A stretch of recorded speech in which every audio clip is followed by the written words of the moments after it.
My name is Omar Al-Muqdad. I'm a Syrian journalist based in Washington, D.C. since 2012. I'm also a documentary filmmaker, and I'm majored in political sciences and, international affairs at the University of Damascus. Years before the unrest started in Syria, I was taken into a trial to military court for writing and speaking out against the Syrian Assad regime. I was denied a lawyer and I was systematically tortured during my 2 years in a prison. The newspaper I founded and reported for in Syria was shut down 3 times by Syrian security forces for published articles critical of the regime.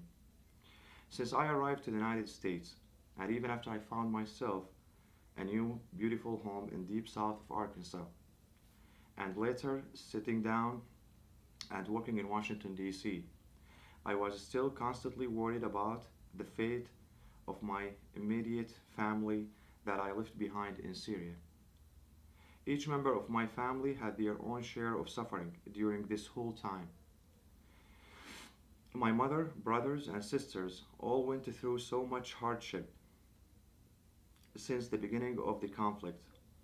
One very hard and sad moment for me was 2 years ago when I learned that my youngest brother, who was a student in his 5th year in medical school in Damascus, had been detained by the Syrian regime for only being related to me.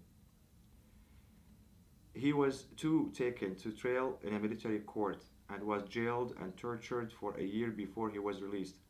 My mother and younger brother fled Syria immediately after his release. He is now in Germany, thankfully, and working hard on his medical degree.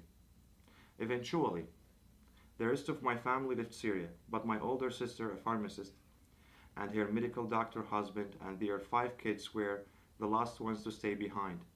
My sister and her husband decided to stay, and after medical help and assistance in our hometown, where most hospitals and medical facilities were bombed or shut down. Even when their field clinic was targeted by aerial bombardment, they still persist and kept working, trying to save lives. Once they ran out of all medical supplies and after their own home was targeted by shelling and crossfire, they decided to flee. Sadly, they had to endure even worse conditions for a whole month while trying to just reach the Turkish border. Thankfully, they finally made it into Turkey safely. We are all now scattered around the world. All my brothers and sisters were doctors, pharmacists, artists. Each one of us